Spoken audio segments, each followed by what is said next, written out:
بسم اللہ والصلاة والسلام علی رسول اللہ اما بعد فاعوذ باللہ من الشیطان الرجیم بسم اللہ الرحمن الرحیم رب اشرح لی صدری ویسر لی امری واحلل عقدۃ من لسانی یفقہوا قولی رب زدنی علما اللہم فقہنی فی الدین اللہم انفعنا بما علمتنا وعلمنا ما ينفعنا وزدنا علما۔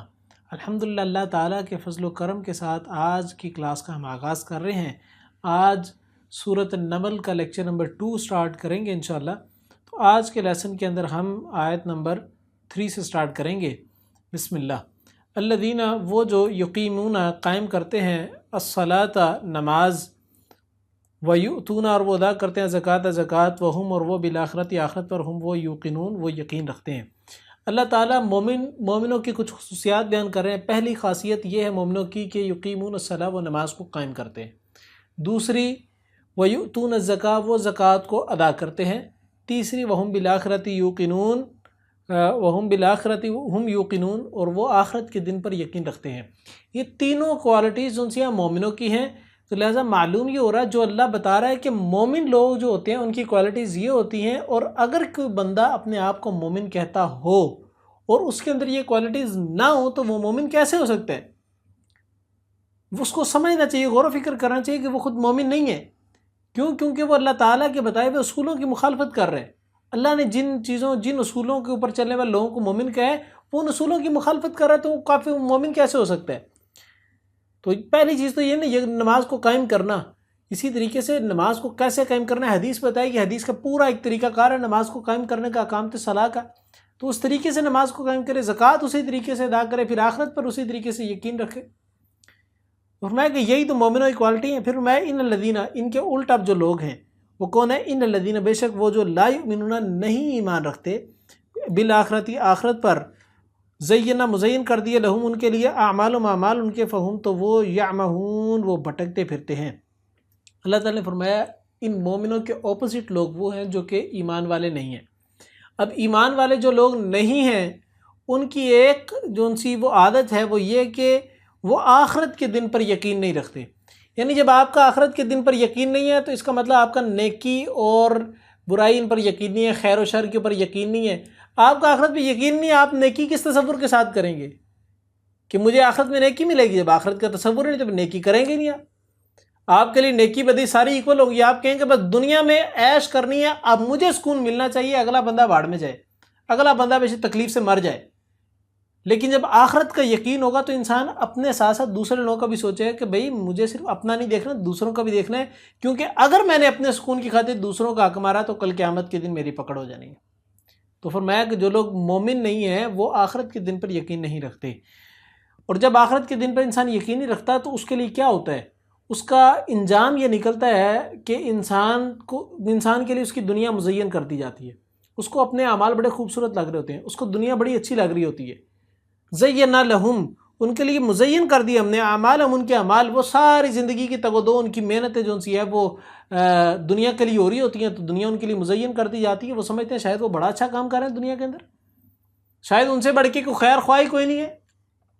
سیم یہی معاملہ ہے صہیونیوں کا بھی ہے۔ مسلمانوں پر ظلم و ستم کے پہاڑ توڑ دیے، لیکن جب ان سے کہو تو وہ کہتے ہیں کہ وی آر پیس میکر، وہ ہم پیس کے، ہم امن کے جو سے علمبردار ہیں، لیکن خاک علمبردار ہیں یہ امن کے، یہی تو اصل میں فساد کرنے والے۔ الا انہم هم المفسدون ولکن لا یشعرون، یہی تو لوگ اصل میں فساد کرنے والے ہیں۔ ان سے کہا جاتا ہے فساد نہ کرو تو وہ کہتے ہیں ہم فساد نہیں کرتے بلکہ ہم تو مصلحون، ہم اصلاح کرنے والے ہیں۔ حالانکہ یہی لوگ اصل میں فساد کرنے والے ہوتے ہیں، یہی لوگ اصل میں دنیا کے اندر بگاڑ کرنے والے ہوتے ہیں۔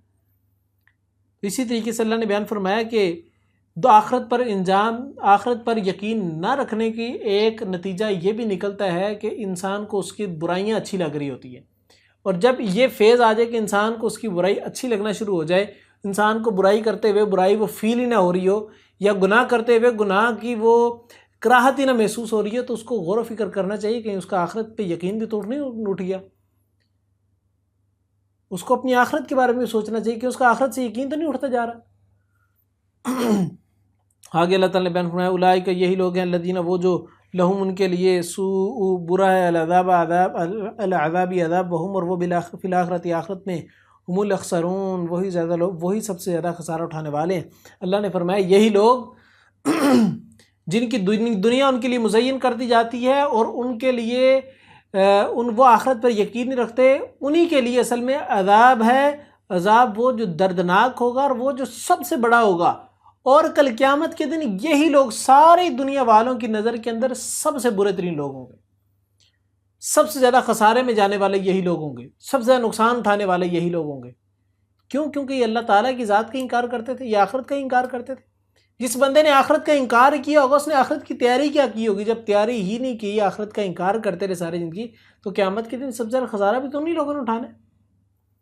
آج آخرت کا انکار نہ بھی کریں لیکن آخرت کی تیاری نہیں کر رہے ہم لوگ، جب آخرت کی تیاری نہیں کر رہے تو کل سوچیں ہمارا انجام کیا ہوگا۔ نعوذ باللہ من ذالک۔ اللہ تعالیٰ ہم سب کے حال پر رحم فرمائے۔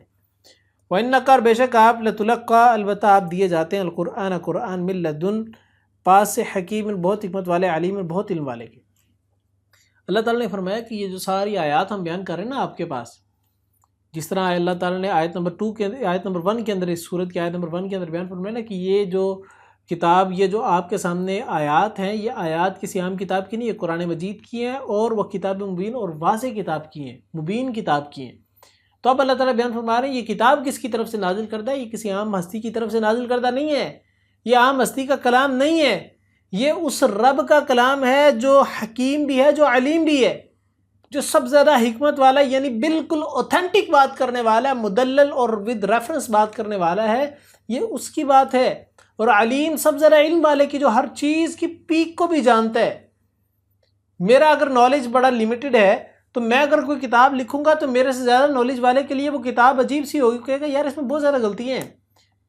اور جو میرے سے زیادہ علم والا ہے وہ جو کتاب لکھے گا اس سے زیادہ علم والا اس کی کتاب کے اندر غلطیاں نکالے گا، اور یہ سلسلہ چلتا رہے گا، چلتا رہے گا، چلتا رہے گا۔ لیکن میں کسی اپنے زیادہ علم والے کی کتاب کی غلطی نہیں نکال سکتا۔ کیوں؟ کیونکہ میں سمجھتا ہوں کہ وہ میرے سے زیادہ علم والا ہو سکتا ہے، اس کا علم کا لیول یہ ہو کہ میرا علم کے لیول کم ہونے کی وجہ سے مجھے اس کی کتاب کی سمجھ ہی نہ آ رہی ہو۔ تو یہی معاملہ یہاں پر بھی ہے۔ اللہ جو سارے کے سارے علوم کو جاننے والا ہے، سارے کے سارے نالج کو جو سے اپنے پاس رکھنے والا ہے، وہ اللہ اس کتاب کو بیان کر رہے ہیں، اس قرآن مجید کی آیات کو بیان کر رہے ہیں، اور اس جو سب زیادہ علم والا ہوگا اس کی بات میں اتنا ہی کم شک ہوگا، اور جو اللہ سب سے زیادہ علم والا ہے اس کی بات میں تو کوئی شک ہو ہی نہیں سکتا، اس کی بات میں کوئی کمی آ ہی نہیں سکتی، اس کے کلام میں کسی قسم کی کمی نہیں ہے۔ ہماری سوچ میں ضرور کمی آ سکتی کہ اگر ہمیں سمجھ نہیں آ رہی، لیکن اللہ کے کلام میں کسی قسم کی کمی نہیں ہو سکتی۔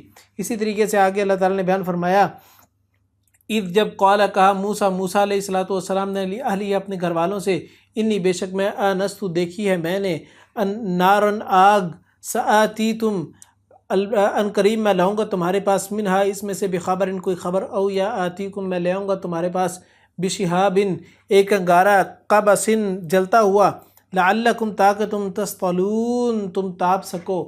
اللہ تعالیٰ موسیٰ علیہ السلام کے واقعے کو ان آیات کے اندر بیان فرما رہے ہیں۔ اللہ تعالیٰ نے بیان فرمایا کہ موسیٰ علیہ السلام کو جب مدین سے واپسی مصر جانے کا حکم ہوا کہ جا کر مصر کی طرف انہوں نے سفر اختیار کیا، تو ساتھ ان کی اہلیہ بھی تھی، ان کی بیوی بھی تھی جو کہ شعیب علیہ السلام کی بیٹی تھی۔ تو وہ جاتے جاتے ایک پہاڑی کے اوپر آئے تو رات کا کافی وقت ہو چکا تھا، تو ان کو موسیٰ علیہ السلام کو دور سے کہیں پر آگ جلتی نظر آئی پہاڑی کسی کارنر پہ۔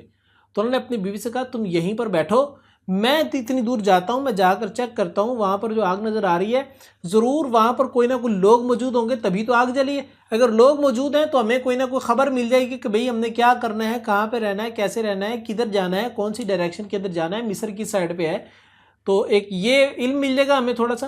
اور دوسرا یہ کہ میں وہاں پہ جاؤں گا تو وہاں سے کچھ آگ بھی اٹھا کے لے آؤں گا، یعنی کوئی لکڑی جلا کے میں لے آؤں گا جس کے ساتھ ہم رات کے وقت میں، رات کے اندھیرے کے اندر راستہ دیکھتے ہوئے ہم چلتے جائیں گے، سفر کرتے جائیں گے۔ تو اس غرض کے ساتھ موسیٰ علیہ السلام نے جو ان سے ہے وہ اس آگ کے پاس گئے، اور یہ بھی سوچا کہ چلو آگ میں لے آؤں گا تو تھوڑا بیٹھ کے ہم لوگ ہاتھ بھی سیک لیں گے، اپنے جسم کو تھوڑا سیک لیں گے کیونکہ سردی زیادہ ہے۔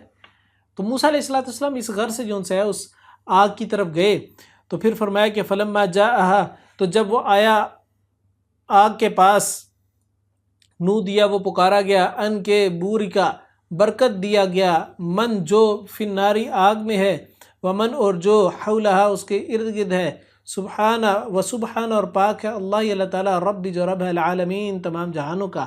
اللہ تعالیٰ نے بیان فرمایا کہ جب موسیٰ علیہ السلام اس آگ کے پاس پہنچے تو ہم نے آواز دی کہ موسیٰ اس آگ کے اندر جو موجود ہے اور آگ کے ارد گرد جو موجود ہے یہ برکت والا ہے۔ اللہ تعالیٰ نے آگ کے اندر جو ان سے ہے وہ آگ کے اندر موجودگی کا تذکرہ کیا کہ آگ کے اندر کس کی موجودگی ہے۔ مفسرین نے کہا کہ یہاں پر آگ کے اندر سے مراد اللہ تعالیٰ کی ذات ہے، اور یہ آگ اللہ تعالیٰ کا چہرہ نعوذ باللہ من ذالک نہیں ہے، بلکہ یہ وہ ایک چادر ہے، وہ ایک پردہ ہے جو کہ اللہ سبحانہ و تعالیٰ کے سامنے اور لوگوں کے سامنے ہے، جس کی وجہ سے انسان اسے اللہ تعالیٰ کو نہیں دے سکتا۔ اگر انسان کے سامنے سے وہ اللہ تعالیٰ کا چہرے کا پردہ ہٹ جائے، اللہ تعالیٰ کا چہرہ انسان کے سامنے آ جائے، تو اس کی روشنی کی شعائیں اتنی تیز ہوں کہ اس دنیا کے اندر ہر چیز جل جائے، ہر چیز فنا ہو جائے۔ اس دنیا کے اندر کوئی آنکھ اللہ تعالیٰ کا دیدار نہیں کر سکتی اس دنیا کے اندر رہتے ہوئے۔ ہاں جب جنت کے اندر جائیں گے، صحیح حدیث ہے کہ آپ علیہ الصلوۃ والسلام کی نے فرمایا کہ جب جنتی جنت میں جائیں گے تو اللہ تعالیٰ اپنا دیدار کروائیں گے تمام جنتیوں کو۔ اللہ تعالیٰ ہمیں بھی ان لوگوں میں شامل کرے جنت کے اندر آپ علیہ اللہ تعالیٰ کا دیدار کریں گے اور آپ علیہ الصلوۃ والسلام کی رفاقت اختیار کریں گے، آمین۔ تو پھر بیان فرمایا کہ اس آگ کے اندر جو ہے یعنی اللہ تعالیٰ کی ذات وہ بھی بابرکت ہے، اور اس کے ارد گرد یعنی یہاں پر موجود جو فرشتے ہیں یہ بھی بابرکت ہیں، یہ بھی برکتوں والے ہیں، یعنی وہ ایریا ہی پورا برکت والا ہو گیا ہے، وہ ایریا ہی بابرکت ہو گیا ہے۔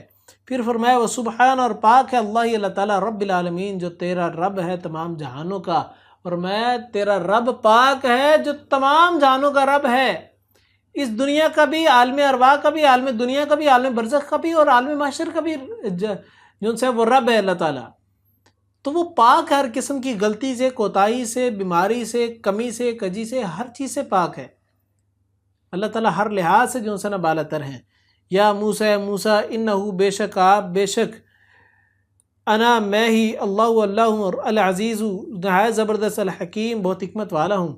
اب یہ جو آواز موسیٰ علیہ السلام کو سنائی دی یہ اللہ تعالیٰ کی آواز تھی جو آگ کے اندر سے آ رہی تھی، ٹھیک ہے۔ تو اللہ تعالیٰ نے فرمایا کہ اے موسیٰ میں ہی تیرا رب ہوں، اور میں وہ رب ہوں جو کہ العزیز ہوں، جو حکیم بھی ہوں، یعنی بہت زبردست ہوں، میں قوت والا ہوں، میری قوت سب سے زیادہ مضبوط ہے، میری سب سے زیادہ قوت رکھنے والا ہوں میں، اور حکیم میں سب سے زیادہ حکمت والا بھی، مجھے پتہ ہے کب کیا کون سا کام کرنا ہے، کیسے کرنا ہے، اور اس کو کس طریقے سے کروانا ہے، ہر چیز جاننے والا ہوں۔ اللہ تعالیٰ نے اپنے عزیز ہونے کا تذکرہ اس لیے کیا، اپنے زبردست اور قوت والے ہونے کا تذکرہ اس لیے کیا کیونکہ آگے جس شخصیت کی طرف اللہ کے موسیٰ علیہ السلام کو بھیجنا تھا اللہ تعالیٰ نے، یعنی فرعون کی طرف بھیجنا تھا، وہ مصر کا بادشاہ تھا۔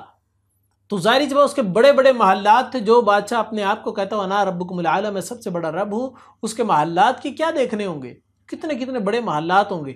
تو اللہ نے یہاں پر اپنے زبردست ہونے کا تذکرہ اس لیے کیا تاکہ وہاں پر جا کے فرعون کا دربار دیکھے کہ مرعوب نہ ہو جائیں۔ تو اس وجہ سے اللہ تعالیٰ نے اپنے زبردست ہونے کا تذکرہ کیا کہ اصل پاور میرے پاس ہے، یہ جو اس کے پاس جو تمہیں چیزیں نظر آئیں گی وہ بھی میں نے دی ہیں، وہ بھی میری طرف سے ہی نازل کرتے ہیں، وہ بھی میری طرف سے عطا کرتے ہیں۔ پھر اللہ تعالیٰ نے فرمایا وہ القی، اور ڈال دے عصا کا لاٹھی اپنی، فلما تو جب رآہا اس نے دیکھا اسے، تہتزو کہ وہ حرکت کرتی ہے، کأنہا گویا کہ وہ جانن سانپ ہے، واللہ وہ منہ موڑ گیا، مدبرن پیٹھ پھیرتے ہوئے، ولم اور نہ یعقب اس نے پیچھے مڑ کر دیکھا، یا موسیٰ موسیٰ لا تخف نہ تو ڈرو، نہ تم ڈرو، انی بے شک میں، لا یخاف نہیں ڈرا کرتے، لدیہ میرے پاس، المرسلون رسول۔ اب اللہ تعالیٰ نے موسیٰ علیہ السلام کو پہلے اپنا انٹروڈکشن کروایا، اب کچھ حکم دیا، فرمایا کہ موسیٰ یہ جو تمہارے ہاتھ میں عصا ہے، وَعَلْقِ عَصَاكَ اس عصا کو زمین کے اوپر پھینک دو۔ موسیٰ علیہ السلام نے جیسے زمین کے اوپر اس عصا کو پھینکا، اس لاٹھی کو پھینکا، تو وہ لاٹھی جو سی ہے سانپ کی طرح حرکت کرنے لگی تیزی تیزی سے، جس طریقے سانپ سپیڈ سے حرکت کرتا ہے نا، چھوٹے چھوٹے بریک سا سانپ جو سا ہوتا ہے، بڑا سانپ ہوتا ہے نا اس کی حرکت کے اندر ذرا سلو موومنٹ ہوتی ہے، لیکن جو باریک سانپ ہوتا ہے اس کی موومنٹ بہت تیز ہوتی ہے۔ تو وہ جس طرح باریک سانپ کی موومنٹ ہوتی ہے اتنی تیزی کے ساتھ وہ سانپ جو ہے حرکت کرنے لگا۔ تو اللہ تعالیٰ نے قرآن مجید کے ایک اور مقام کے اندر بیان فرمایا کہ وہ جب موسیٰ علیہ السلام اس عصا کو پھینکا تو وہ عصا ایک اژدہا کی شکل اختیار کر گیا۔ اژدہا اس سانپ کو کہتے ہیں جو کہ بہت بڑا ہوتا ہے اور وہ چیزوں کو ثابت نگل جاتا ہے اپنے اندر، یعنی بڑے بڑے جانوروں کو بھی ثابت نکل، گائے کو نکل جاتا ہے، مگرمچھ کو نکل جاتا ہے، ہرن کو اندر نکل جاتا ہے، انسانوں کو نکل جاتا ہے، اتنا بڑا سانپ ہوتا ہے۔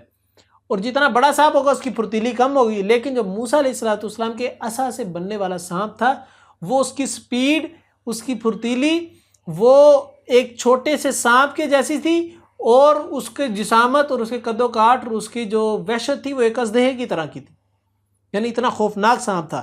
تو جیسے ہی موسیٰ علیہ السلام نے وہ سانپ دیکھا، موسیٰ علیہ السلام نے پیٹھ پھیری اور بس دوڑ لگا دی وہاں سے کہ کہیں یہ سانپ مجھے نہ کھا لے.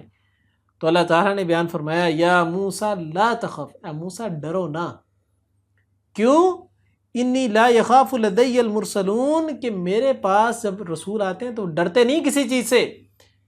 ڈریں تو وہ جنہوں نے گناہ کی ہوں، ڈریں تو وہ جنہوں نے نافرمانیاں کی ہوں. اگر نافرمانیاں کرنے والوں کا ڈرنا بنتا بھی ہے، فرض بھی ہے.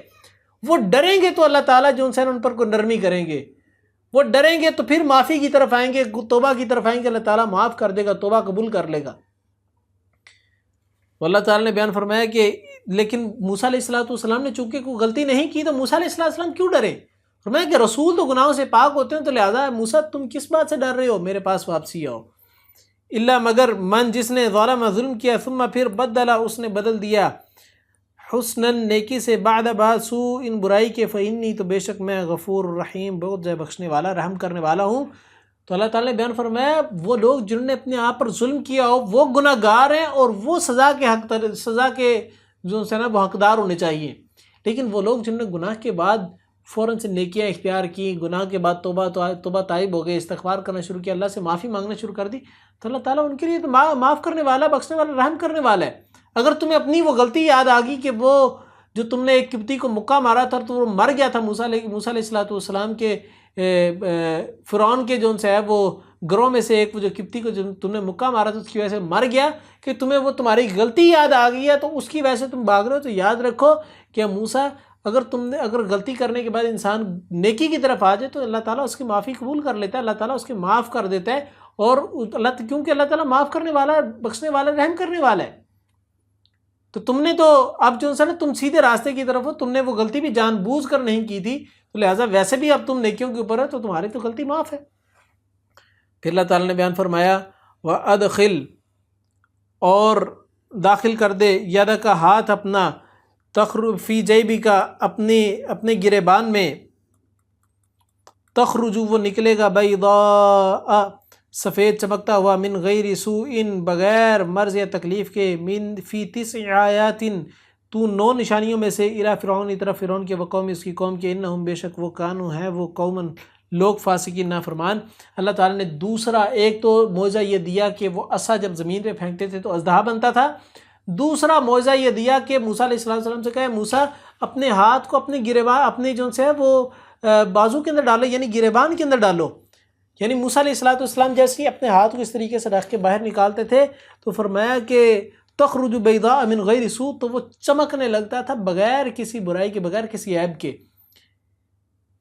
تورات کے اندر باقاعدہ لکھا گیا ہے کہ کیونکہ تورات اب تو تحریف شدہ نا، اس میں چینجنگ ہو چکی ہے، ان لوگوں نے چینجنگ کر دی ظالموں نے، تو اس کے اندر باقاعدہ جو ان سے ہے وہ لکھا گیا ہے کہ وہ ہاتھ جو ان سے تھا وہ برس والا تھا، یعنی اس کے اندر جو ان سے ہے وہ سفیدی والا ہو جاتا تھا، وہ جس طریقے سے برس کی بیماری لگی تھی اس طریقے سے ہوتا ہے. لیکن اللہ تعالیٰ نے بیان فرمایا یہ تو ایک عیب ہے کہ بیماری لگ جانا، یہ عیب ہے کہ برس ہو جانا. تو موسیٰ علیہ السلام جب ہاتھ نکالتے تھے وہ بغیر عیب کے چمکتا تھا، یعنی حقیقت میں وہ چمکتا تھا. فی 9 آیات الی فرعون وقومہ، تو جو یہ 2 نشانیاں ہم نے آپ کو دی، 2 معجزات ہم نے آپ کو دیے ہیں، یہ ان 9 نشانیوں میں سے ہیں جو ہم نے آپ کو دیے، 9 معجزات میں سے ہیں جو ہم نے آپ کو دیے. کون کون سے 9 معجزات ہیں؟ پہاڑ کا، کوہ طور کا اٹھا کر ان کے اوپر لے آنا، اسی طریقے سے ان کے لیے من و سلوہ کا نزول کرنا، ان کے لیے جو ان سے ہے وہ بادل کا سایہ کرنا، ان کے لیے 12 چشمے نکالنا. تو یہ سارے کے سارے معجزات تھے اللہ تعالیٰ کی طرف سے جو موسیٰ علیہ السلام کو دیے گئے تھے. اور ان 9 معجزات میں سے 2 معجزات یہ بھی تھے، فرمایا انہم کانوا قوما فاسقین، بے شک وہ لوگ نافرمان ہیں. پھر فرمایا فلما، پھر جب جاءتہم آ گئی ان کے پاس، آیاتنا ہماری آیات، مبصرۃ واضح، قالوا انہوں نے کہا ھذا یہ سحر مبین، واضح جادو ہے، کھلم کھلا جادو ہے. جب موسیٰ علیہ السلام فرعون کے دربار میں گئے اور جا کر اپنی نشانیاں دکھائیں، اللہ کی طرف سے معجزات دکھائے، اللہ کی طرف بلایا، تو ان لوگوں نے کہا کہ یہ معجزہ نہیں ہے، یہ تو جادو ہے. کیوں؟ کیونکہ اس دور میں جادو پیک پہ تھا، وہ لوگ جانتے تھے یہ جادو بھی کام کرتا ہے. تو ان لوگوں نے، کیونکہ ایک عامی سا بندہ تھا، اس نے کہا کہ جادو بھی اس طریقے سے رسیوں کو سانپ بنا سکتا ہے، تو یہ لکڑی سانپ بن گیا، یہ بھی ایک جادو ہی لگ رہا ہے۔ ان کو تو جادو ہی لگا، لیکن یہ جادوگر جانتے تھے کہ رسیوں سے جو سانپ بن رہا ہے نظروں کا دھوکہ ہے، اور جو موسیٰ کی لکڑی کے سے اژدہا بن رہا ہے یہ نظروں کا دھوکہ نہیں ہو سکتا، یہ اللہ کی طرف سے نازل کرتا ہے۔ اسی لیے ہی سارے جادوگر جو سے ہے وہ مقابلے کے بعد سجدے کے اندر گر گئے اور موسیٰ اور ہارون کے رب کے اوپر ایمان لے آئے، لیکن فرعون ایمان نہیں لے کے آیا۔ کیونکہ انہوں نے دعویٰ کر لیا کہ یہ تو ایک جادو ہے، کھلم کھلا جادو، واضح جادو ہے، اس میں تو کوئی شک نہیں ہے، معجزہ نہیں ہو سکتا۔ اور میں وجہد، انہوں نے انکار کر دیا بہا ان کا، وسطی قنتھا، حالانکہ یقین کر لیا تھا اس کا، انفسہم ان کے دلوں نے، ظلم وعلوًا اور سرکشی سے، فنظر تو دیکھو کیفا کس طرح کانا ہوا عاقبت انجام المفسدین فساد کرنے والوں کا۔ اللہ تعالیٰ نے بیان فرمایا کہ انہوں نے انکار کر دیا اللہ تعالیٰ کے اس نازل کردہ معجزے کا، حالانکہ ان کے دل کے اندر یہ ایک بات موجود تھی کہ یار یہ معجزہ لگ نہیں رہا، یہ جادو لگ نہیں رہا۔ کیوں؟ کیونکہ جادوگر کے حلیے سے پتہ لگتا ہے جادوگر ہے، اور جادوگر جب جادو کر رہے ہوتے ہیں تو وہ عجیب و غریب سے منتر پڑھ رہے ہوتے ہیں۔ موسیٰ علیہ السلام کا تو حلیہ ایک شریف انسان کی طرح کا لگ رہا ہے، ایک باشعور انسان کی طرح لگ رہا ہے، ایک پڑھے لکھے شخص کی طرح کا لگ رہا ہے، اور یہ ایک سلجھا سا بندہ لگ رہا ہے، اور یہ جادوگر کی طرح الٹی سیدھی حرکتیں نہیں کر رہے، یہ جادوگروں کی طرح یہ عصا جب پھینکتے ہیں تو یہ کوئی منتر شنتر نہیں پڑھ رہے۔ یہ الگ ان کے دل یہ بات مان چکے ہوئے تھے، لیکن ان کے دل جو سے اس بات کے اوپر بھی تھے کہ وہ تکبر کے اندر تھے کہ ہم ایک اس بندے پر ایمان لے آئیں، اس بندے کو نبی تسلیم کر لیں جو بندہ ہماری قوم میں سے، ہمارے ماتحت ہے، ہمارے غلاموں میں سے، اس پر ایمان لے۔ تو یہ ایک جو ظلم اور تکبر تھا اس کی وجہ سے وہ لوگ ایمان نہیں لے کے آئے، انہوں نے سرکشی کی ہوئی تھی۔ فانظر کیف کان عاقبۃ المفسدین، اللہ نے بیان فرمایا کہ یہ لوگ فساد کر رہے ہیں نا، فساد فی الارض، زمین کے اندر فساد کر رہے ہیں، دنیا کے اوپر فساد کر رہے ہیں، لڑائی جھگڑا کر رہے ہیں۔ تو یاد رکھیں کہ جو فساد کرنے والے ہیں، جو جھگڑے کرنے والے ہیں، جو گناہوں پر کثرت اختیار کرنے والے ہیں، ان کا انجام اچھا نہیں ہوگا، ان کی اینڈنگ اچھی نہیں ہوگی، نہ دنیا کے اندر نہ آخرت کے اندر۔ تو لہٰذا اس عذاب سے ڈرنا چاہیے جو عذاب کل قیامت کے قریب آنے والا ہے۔ اللہ تعالیٰ سے دعا کرتے ہیں کہ اللہ تعالیٰ ہم سب کو قرآن و سنت کے مطابق زندگی گزارنے کی توفیق عطا فرمائے۔ میں نے اس پورے لیسن جو کچھ بیان کیا وہ صرف اور صرف اللہ رب العزت کی توفیق کے سبب سے تھا، اور اگر بیان کرنے میں کوئی غلطی کوتاہی ہوئی ہے تو میرے طالب علم ہونے کی پختہ دلیل تھی۔ وآخر دعوانا ان الحمد للہ رب العالمین۔ السلام علیکم ورحمۃ اللہ۔